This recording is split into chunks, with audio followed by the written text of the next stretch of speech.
The blood has dried. But those who have understood Sayyid al-Shuhada, the heart which throbs in the chest of the Islamic world draws inspiration from Sayyid al-Shuhada even today. Everyone who rises for sacrifice in the name of Islam is inspired by Imam Hussain alayhi salam. And I say this, when Carter was the president of this country, in the earlier days of Inqilab of Iran, and when the Matamis and the Iranian Azadar came out in the street with kafan, it was Arba'in. It was Arba'in of Sayyid al-Shuhada. 2 days before Arba'in. Of course with shabih of blood, not blood but red spots on the kafan. This man was viewing, of course everyone was viewing then. Every step of Ayatollah Khomeini was watched. Every episode in Iran was being closely observed.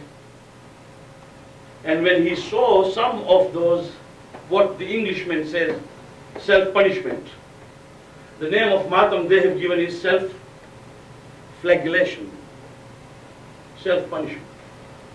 When they saw people doing Matam, and he also saw those red spots on the white kafan, he thought it was blood.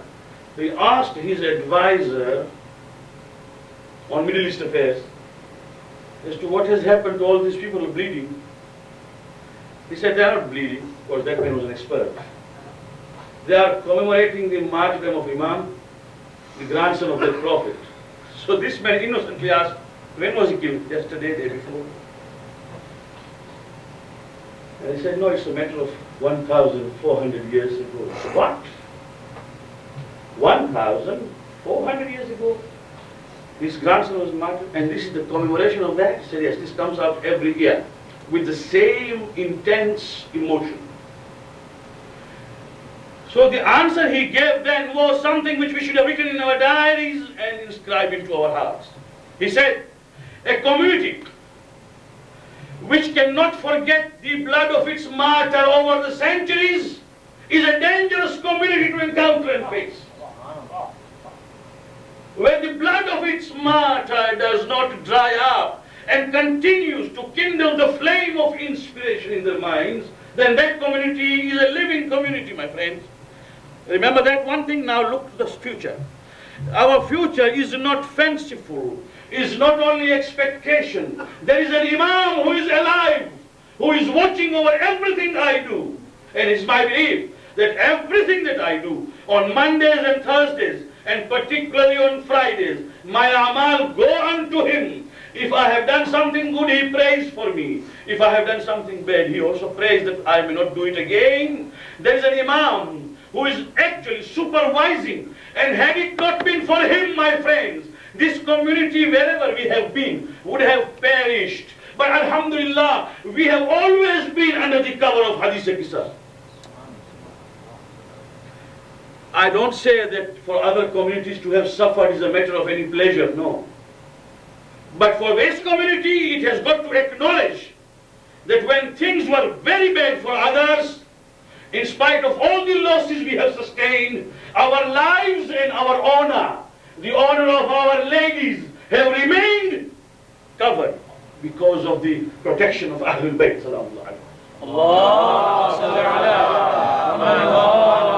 Something we haven't appreciated. There is an Imam who is supervising. So now, mark my words, an ummah whose past is living and throbbing, and whose future is also very much alive, cannot be a dead community. It has got to be a living, advancing community. And for that reason I say, don't be led away by what is written here and there, that the new religion we are trying to bring in, new religion, the old religion is now fossilized. Fossilized for those who have fossilized. We have not yet allowed it to fossilize. We are still drawing inspiration from the lives of our Imam and the lives of the martyrs of Karbala. The second thing is, That greed. There are many things. I'll deal with more. I must finish it. What I have thought of as a subject, I must finish. Because I have a habit of not beating about the bush. Once I have said, I have thought of something, I'll finish it. If I hadn't thought, I would have finished earlier. I had thought of it, let me finish it. It will take 10 minutes more. Nokia said, Mandu. You are risking your new tongue. In any case, the second thing is the greed, what we call hirs, lalaj. Mullah Sahab, can you not find some loophole? They are trying to teach us to find a loophole, to open a grocery to sell wine. And the loophole is that, Mullah Sahab, we are not selling anymore. It is not what they used to do in the earlier days. We simply keep on the shelves. We are not selling. Huh? The buyer comes and picks. And he just pays at the desk. I have got a cash register, I collect the money and he goes. I'm not selling. I don't even propose selling. He doesn't even ask me which quality is better than the other. He comes and picks and goes. Now, do you call it a sale? Now find a loophole. Find a loophole. Why? Other communities are earning and we are left behind. As if there is no other business except selling the haram. Greed.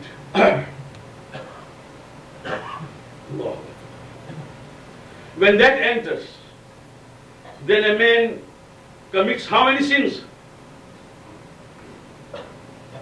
Sky is the limit.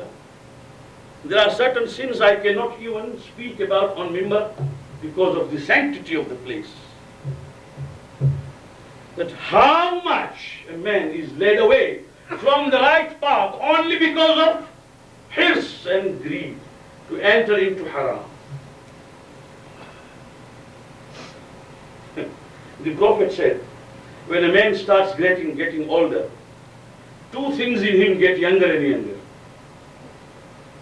As a man grows by age, as his physical age advances, there are two things which get younger and younger in him. One is greed, the other is aspirations and expectations.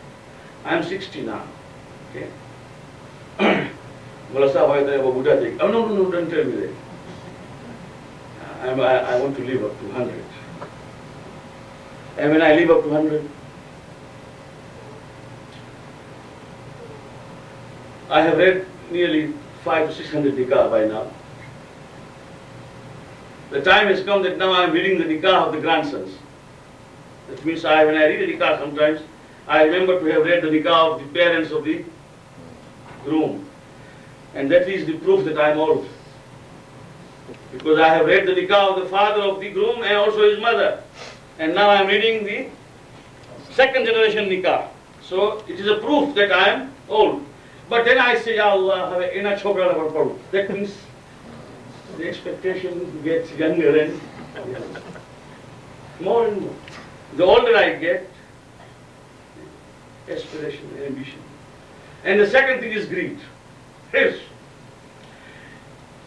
In the days of Harun Rashid, Abbasid Khalifa, one day as he sat, he thought, let me find out if there can be one very old man who has seen the Prophet sallallahu alaihi wasallam. And actually this is 175 years now. 175 years. He said, maybe someone has lived. So he sent his people around to Makkah, Medina, everywhere, Yemen. Find someone old enough if he has lived. And if he says, I have seen the Prophet, even in the last days of the Prophet, I want to see that man, if available. After hunting for that man, year and a half, they brought one man. He was just a skeleton. And when he spoke, the voice was so low, just like a murmur, that you have got to go close and listen to him. He claimed to have seen the Prophet for the last 2-3 months. When they brought him, he was actually wrapped in wool. They could not even put clothes on him. Wool, only wool. And they carried him on the shoulder. His grandsons came to Baghdad, and Harun Rashid stood up from his throne, received him and said, Alhamdulillah, I haven't seen the Prophet, but I have seen the Sahaba of the Prophet. He looked very old, just a skeleton, bones. The problem was that whenever he spoke, Harun had to go just near, but it was like that. Murmur. In Gujarati they say, Marwane wanke jive che. That means he should now die any time. And Harun said, ask him if he remembers any one hadith, because this hadith will come right from the mouth of the Sahaba who has heard. There can be no doubt. There can be no doubt about the hadith, because this man will say he has heard himself. So after a problem, trying to shout at him, do you remember any hadith? He said, yes, only one I remember. I forgot it. I remember one. So Harun said, ask him. Even that one would do. I will write it in the letters of gold. And he said, murmuring, he said, the Prophet said, as a man gets older, two things in him get younger. One is his greed, and one is his ambitions to live longer and longer. And Harun said, Sadaqa Rasulullah. Sadaqa Rasulullah. What the Prophet said is right. Sadaqa Rasulullah. Alhamdulillah, I heard something. And then he asked his treasurer to give that old man some gold and some diamonds and some clothes and gifts. He showered as much as he could with all the open heart. Huh? And then he said, please take him back because he must be tired. So as they lifted him again and they were going, he started murmuring again. So Harun said, wait a minute, he might have remembered another hadith. He might have remembered another hadith. So as they went closer to him, they heard him say, ask the king, is this for this year or also for the next? Should I come again next year? Is he going to send this again next year, or is it only for once?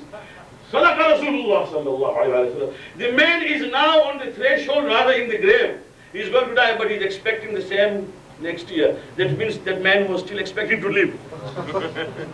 And not only to live, but after having got all the wealth, he was expecting more. So the Prophet sallallahu alayhi wa sallam said, if the son of Adam, that means we, had two wide fields of gold and silver, he would pray for the third one. The Prophet said, لو كان لابن آدم واديان مملوءتان من الذهب والفضة. If there were two wide fields of every person, full of gold and silver, he would still say, Ya Allah, send the third one. Because there is no end to our greed. But when we start entering into haram for the sake of that hirs, and then we say everything that comes is halal, inshallah ta'ala.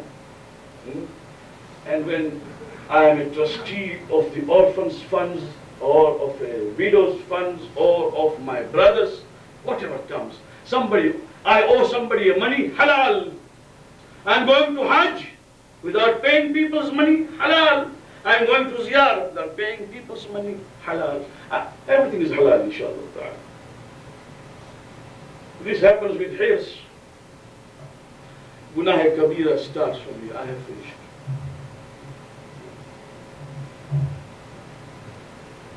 Now look at Karbala. If you believe that those who came to Karbala, all of them, did not know Imam Hussain alayhi salam, then we are mistaken. Some of them had seen the Prophet, and some of them had seen Ali ibn Abi Talib alayhi salam. Some of them there in Karbala said, Ya Hussain, when Imam Hussain alayhi salam asked them, haven't you seen me with my grandson, my grandfather? Haven't you seen me? They said, Bala, we have seen. We have seen you on his shoulders. We have seen you when you were but a babe. We have seen him kiss you. We have seen him loving you. We have seen him saying, "Man ahabbahu faqad ahabbani." Whoever loves Hussein loves me. They knew it. The person who was leading the army was Umar Sa'd. Umar Sa'd is the one whose name here. What was he? Was he an ignorant man? Imam Hussain alayhi salam asked him to come and see him on the 9th of Muharram. Shaykh Abbas al-Qummi writes in Nafasul Mahmum that he came there and they sat together. And Imam Hussain alayhi salam said, "Ibn Sa'd, are you sure that I am Hussein ibn Ali?" He said, "Of course, there is no doubt. Not only you are Hussein ibn Ali, Anta ibn Fatima az-Zahra. You are the son of the Lady of the Light, Fatima Zahra. Wa anta ibn Rasulillah. And you are the son of Rasulullah." So then, why have you come here? Why do you want to soil your blood, your hand in my blood? Why? And he says, because I have been offered the governorship of Rai. Greed.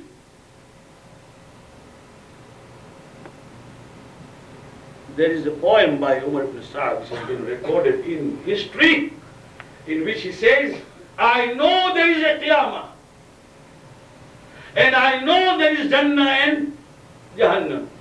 But what I am getting in this world is something cash. That which is going to come next is just a promise." Greed. A man who knows everything has seen. And Imam Hussain alayhi salam at that time made a first offer. He said, "Umar, you go to Medina. Hussein has got gardens of dates, palm, enough to maintain your life and your family for your lifetime and even second generation. Hussein is not a poor man. I am giving all the farms and date palms to you, but don't soil your hand in my blood and leave this Rai." He said, "But that is something else, Hussein. That is to be rich. This is to be powerful. There is a difference between richness and power." So Imam Hussain stood up and said, "Then remember one thing, that Allah has placed no barakah in greed. You will not get even one date of Rai, leave aside the governorship. And on top of that, la'nat of Allah here and hereafter."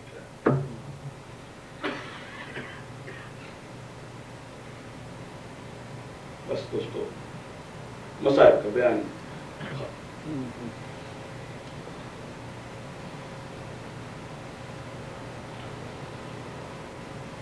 इतना कुछ जानने के बावजूद इन्ना लिल्लाहि व इन्ना इलैहि राजिऊन, जो मुसीबतें हुसैन इब्न अली और उनकी आल पर वारिद की गई, 10 मिनट सुनिए। और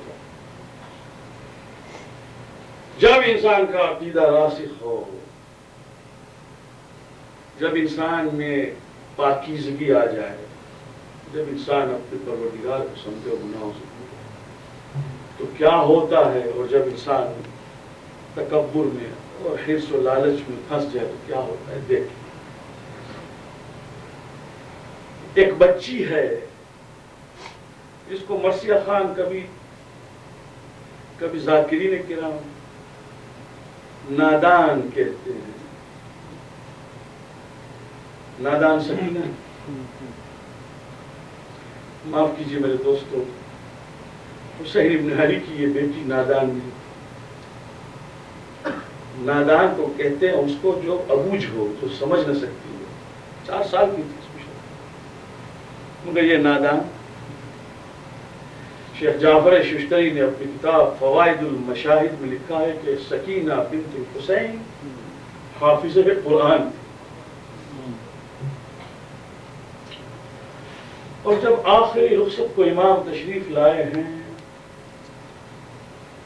اور جب سب کو رخصت کر چکے یہ 4 سالہ بیٹی سامنے آئی ہے اور کہا بابا قرآن مجید میں یہ آیت ہے للرجال نصیب مما اکتسبوا وللنساء نصیب مما اکتسبن، مردوں کے حق میں وہ ہے جو وہ حاصل کرے، عورتوں کے حق میں وہ ہے جو وہ حاصل کرے۔ بابا آج کربلا میں مردوں کے حق میں ہم نے شہادت دیکھی، جو بھی جاتا ہے واپس نہیں آتا، لاش آتی ہے۔ بابا یہ بتائیے کہ ہم عورتوں کے حق میں آج کیا ہے؟ اور اسی وقت امام حسین علیہ السلام بیٹھ گئے اور ایک مرتبہ اپنی بیٹی کو کہا بیٹی بس اتنا سمجھو کہ آج سے دنیا تمہیں یتیمہ کہے، بیٹی اپنے آپ کو آمادہ کرو کہ آپ رخسارے پر تماچے آئیں گے، اب گوشوارے چھینے جائیں گے، اب دنیا تمہیں یتیم کہے گی، صبر کرنا بیٹی۔ ایک مرتبہ بس جو اولاد والے ہیں وہ جانتے ہیں، ایک مرتبہ اتنی مایوسی سے لڑکی نے اپنے باپ کو دیکھا ہے، ارے اگر آج میں گھر سے نکلتا ہوں اور چھوٹا بچہ میرا یا پوتا دروازے کے پاس کھڑا ہو یا پوتی اور اتنا ہی کہے بابا خدا حافظ جلدی آنا، تو کلیجہ ہل جاتا، یا یہ پوچھے کہ بابا واپس کب آؤ گے، ہمیں بھولنا نہیں، آنا ہے واپس، تو کلیجہ ایک مرتبہ پھٹ جاتا ہے۔ بچی کو پھر سے گود میں بٹھاتے ہیں اور کہتے ہیں بیٹا میں آؤں گا، کل ہی آ جاؤں گا، 4 دن میں آ جاؤں گا۔ یہاں یہ بیٹی اپنے باپ کو مایوسی سے دیکھ رہی ہے۔ امام حسین نے کہا سکینہ ایسی نظر سے مجھے نہ دیکھ کہ کلیجہ پھٹ رہا، بیٹی میں جا رہا ہوں، بابا خدا حافظ۔ حسین ابن علی کھڑے ہوئے، اس کے بعد کہنے لگی بیٹی بابا ذرا ایک مرتبہ زمین پر بیٹھی۔ حسین بیٹھ گئے، کہا بابا اگر ہو سکے تو زمین پر لیٹیے۔ حسین لیٹ گئے، سکینہ نے اپنا سر باپ کے سینے پر رکھا اور کہا بابا آج تک آپ کے سینے پر سونے والی، اب خدا حافظ، نہ معلوم یہ سینہ اب نصیب ہو یا نہ ہو۔ امام ایک مرتبہ بیٹھے، آنکھوں سے آنسو جاری تھے، کہا بیٹی اب بھوٹی اماں کے سینے پر سو جانا۔ یہ وہ سکینہ ہے، میں 2-3 منازل، اس لیے کہ یہ مظلومہ اور یہ وہ مظلومہ ہے جس کے واسطے اس کو دبانے کے لیے سمجھایا جا رہا ہے کہ سکینہ تو شام میں دفن ہوئی ہی نہیں ہے۔ کوئی کہتا ہے سکینہ تو ڈانس کرتی تھی مدینہ منورہ میں، کوئی کہتا ہے ناچتی تھی، کیا کیا چیزیں لکھی گئی ہیں اس مظلومہ کی مظلومیت کو چھپانے کے لیے، اس لیے کہ یزیدیت کی بنیاد کو اگر ہلایا ہے تو جناب سکینہ علیہ مظلومی ہے۔ بس دوستو یہاں سے شام غریبہ آئی، شام غریبہ کو جب خیمے جل گئے تو سکینہ خیمے کو پار کر کے نکلی اور جب نشیب کے پاس پہنچی تو کہا بابا آپ نے فرمایا تھا میں یتیم ہو جاؤں گی، میں یتیم ہو گئی۔ بابا ان رخساروں کو دیکھے کہ تماچے لگ چکے، کانوں کو دیکھے خون بہ رہے ہیں، یہ کہہ کر نزدیک نشیب آئی ہے، اندر سے آواز آئی بیٹا نشیب میں اترو۔ سینے پر سر رکھ کے سکینہ سو گئی، ادھر زینب ام کلثوم بچی کو ڈھونڈ رہی ہیں۔ جب آواز دی سکینہ بیٹی کہاں ہو اور نشیب کی طرف زینب آگے بڑھی، نشیب سے آواز آئی زینب آہستہ پکارو کہ بیٹی نے ابھی آنکھ بند کی۔ یہی وہ بیٹی ہے کہ جب دربار یزید میں پہنچی، جو آج کل کے دن تھے جو 40 کا ایام ہے، اور حسین کا سر مبارک وہ جو ہے تشت میں ہے، اس کے اوپر کپڑا ہے، اور ایک مرتبہ یزید نے پوچھا یہ کون ہے؟ من ہادی ومن تکون، کیا اہل بیت علیہ السلام کی مظلومی ہے میرے دوستو کہ یزید یہ پوچھے کہ یہ کون ہے اور یہ کون ہے؟ ہادی زینب و ہادی ام کلثوم، یہ زینب ہے یہ ام کلثوم ہے۔ دربار یزید میں ایک چھوٹی بچی سب سے آخر میں رسم میں جتنی بیویاں بندھی تھیں وہ بازوؤں سے بندھی تھیں، جناب سکینہ کو گردن سے باندھا تھا۔ اور ایک تصور ضروری ہے، ایک امیجینیشن کی ضرورت ہے کہ بیویاں قد میں اونچی ہو، بچی کا قد نیچا ہو، رسم سے بازوؤں کو باندھا ہو اور اسی رسم سے بچے کے گلے کو باندھا ہو۔ جب بیویاں پہلو بدلیں تو سکینہ کو کبھی ایک قدم اونچا کبھی دوسرے قدم کو اونچا کرنا پڑتا تھا. تو ایک مرتبہ یزید نے دیکھ کے کہا اور وہ کون ہے؟ کہا یہ سکینہ بنت الحسین ہے. کہا اچھا یہ وہی ہے جس کے واسطے مجھے کہا گیا کہ بابا سے بڑی محبت تھی, سینے پر سونے والی ہے. جناب سکینہ نے کہا میں وہی ہوں. ایک مرتبہ خدا کسی بیٹی کو باپ کا یہ حال نہ دکھائے.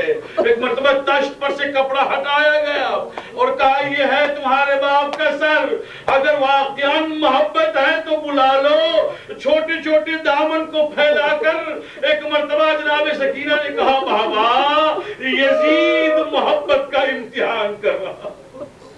ألا لعنة الله على القوم الظالمين وسيعلم الذين ظلموا أي منقلب ينقلبون.